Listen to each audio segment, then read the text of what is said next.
નમસ્તે મિત્રો, આજે આપની સાથે હું ગ્રીન ચટણી બનાવવાની અલગ અલગ વેરાયટી શેર કરવા જઈ રહી છું, જેને તમે અલગ અલગ રેસિપીઝ સાથે બનાવીને શેર કરી શકો છો.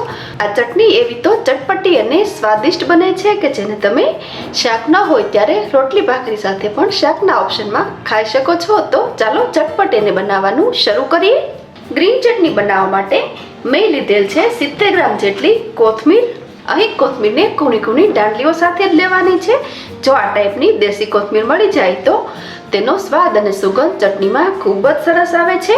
તેમજ કોથમીર અહીં તાજી લેવાની છે અને સારી રીતે તો એને સાફ કરી લેવાની છે.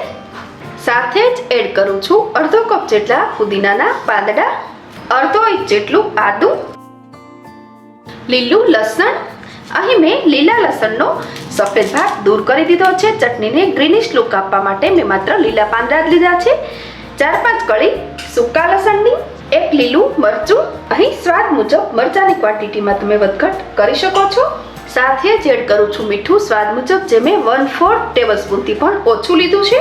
1 ટેબલસ્પૂન લીંબુનો રસ, 1 ટેબલસ્પૂન જેટલા સિંગદાણા એડ કરીશું. સિંગદાણાને હળવા શેકીને એડ કરવાના છે. સિંગદાણા ઓપ્શનમાં તમે ખારી સિંગ પણ લઈ શકો છો. 1 ટેબલસ્પૂન ખાંડ એડ કરું છું, જેનાથી ચટણીમાં સરસ સ્વાદ આવે છે. તેમજ ખાંડ એડ કરવાથી ચટણી જલ્દીથી કાળી પડતી નથી. 1/4 ટેબલસ્પૂન ધાણા જીરું તેમજ 1/4 ટીસ્પૂન જેટલો એટલે કે ચપટી સંચળ પાવડર એડ કરું છું, જે ચટણીને સરસ ચટપટો ટેસ્ટ આપે છે. હવે તેમાં એડ કરું છું ઠંડુ પાણી, જેનાથી ચટણી સરસ પીસી શકાય. તેમજ ઠંડુ પાણી એડ કરવાથી ચટણી લાંબો સમય સુધી કાળી પણ પડતી નથી. આ બધું સરસ સ્મૂથ ફાઇન ક્રશ કરી લઈશું. અહીં આ બધું સારી રીતે ક્રશ કરી લીધું છે. જો આ ચટણી સેન્ડવિચ માટે બનાવવામાં આવતી હોય તો આ ચટણી તૈયાર કરતી વખતે સાથે હું એડ કરું છું પાપડી ગાંઠિયા, જેના ઓપ્શનમાં તમે ગાંઠિયા કે સેવ પણ લઈ શકો છો. આ એડ કરવાથી ચટણીની અંદર રહેલું પાણી એબ્ઝોર્બ કરી લે છે, જેથી ચટણી બનાવતી વખતે બ્રેડ સોફ્ટ પડતી નથી અને સરસ ક્રિસ્પી સેન્ડવિચ બનાવીને તૈયાર કરી શકાય છે. તેમજ પાપડી ગાંઠિયાનો ટેસ્ટ અહીં ખૂબ જ સરસ આવે છે, જેને થોડા હાથથી ક્રશ કરીને એડ કરું છું. ફરી બધું સારી રીતે ગ્રાઇન્ડ કરીશું. ફરી આ ચટણીને મેં સ્મૂથ વાટીને તૈયાર કરી લીધી છે. ખૂબ જ સરસ કલર અને ટેક્સચર આવેલ છે.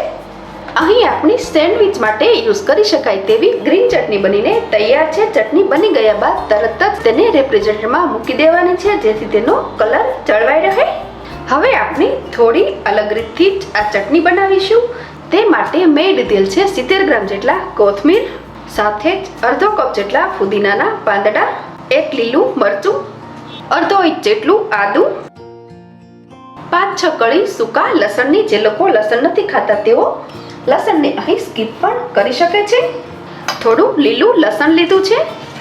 લીલું લસણ ન હોય તો અહીં લીલું લસણ પણ તમે સ્કીપ કરી શકો છો. સાથે જ એડ કરું છું 1 ટેબલસ્પૂન જેટલી ખાંડ, 1 ટેબલસ્પૂન લીંબુનો રસ, મીઠું સ્વાદ મુજબ, 1/4 ટેબલસ્પૂન ધાણા જીરું, ચપટી સંચળ પાવડર. ટેસ્ટ વેરિએશન માટે સાથે જ હું એડ કરું છું મીડિયમ સાઇઝનો એક કાંદો. સાથે જ ટેસ્ટ વેરિએશન માટે એડ કરીશું 1 ટમેટું. સાથે જ રિક્વાયરમેન્ટ મુજબ ઠંડુ પાણી એડ કરીશું. હવે આ બધું જ ક્રશ કરીને સરસ સ્મૂથ ફાઇન ચટણી બનાવીને તૈયાર કરીશું. અહીં કાંદા અને ટમેટાની સરસ મજાની ચટપટી એવી ચટણી બનીને તૈયાર છે. કાંદા અને દેશી ટમેટાના કારણે ચટણીમાં એક અલગ જ ચટપટો ટેસ્ટ આવે છે. પેલી રીત મુજબની જે ચટણી બનાવી એ મુજબ તો અવારનવાર બનાવતા હશો, પણ આ સિઝનમાં એકવાર કાંદા અને ટમેટાવાળી ચટણી જરૂરથી બનાવજો. તો હવે આપની સાથે હું અલગ પ્રકારની ચટણી બનાવવાની રેસીપી શેર કરવા જઈ રહી છું. તે માટે મેં લીધેલ છે 70 ગ્રામ જેટલા કોથમીર, સાથે જ અડધો કપ ફુદીનાના પાંદડા, 1 લીલું મરચું, 1 ઇંચ જેટલું આદું, થોડું લીલું લસણ. અહીં પણ લીલું લસણ ઓપ્શનલ છે.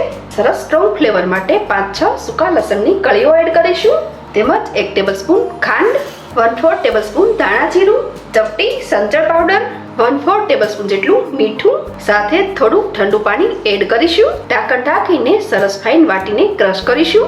આ બધું વાટીને મેં સરસ સ્મૂથ ફાઇન પેસ્ટ તૈયાર કરી લીધી છે. મિત્રો, આ ચટણી બનાવતી વખતે મેં અહીં લીંબુ સ્કીપ કરેલ છે, જેના ઓપ્શનમાં હવે હું એડ કરું છું દહીં. હું અહીંયા કુલ 3 ટેબલસ્પૂન જેટલું દહીં એડ કરું છું. અહીં સાવ મોળું નહીં પણ મીડિયમ ખટાશ ધરાવતું હોય તેવું દહીં યુઝ કરવાનું છે. ફરી આને ગ્રાઇન્ડ કરીશું જેથી બધું સરસ એકરસ થઈ જાય. અહીં આપણી દહીંવાળી લીલી ચટણી બનીને પણ તૈયાર છે. દહીં એડ કરવાને કારણે આ ચટણીનો કલર થોડો ખુલતો આવે છે. તેમજ દહીંની ચટણી કમ્પેરેટિવલી થોડી પાતળી હોય છે, તો અહીં આપણી લાઇટ કલરની પાતળી એવી દહીંની ચટણી પણ બનીને તૈયાર છે. મિત્રો, અત્યારે વિન્ટર સિઝન છે, તો આ સિઝનમાં તમે પણ અચૂક બનાવજો. તેમજ મારી આ રીત સારી લાગે તો લાઈક, શેર અને સબસ્ક્રાઈબ જરૂરથી કરજો. ફરી મળીશું નવી રેસીપી સાથે. Thanks for watching.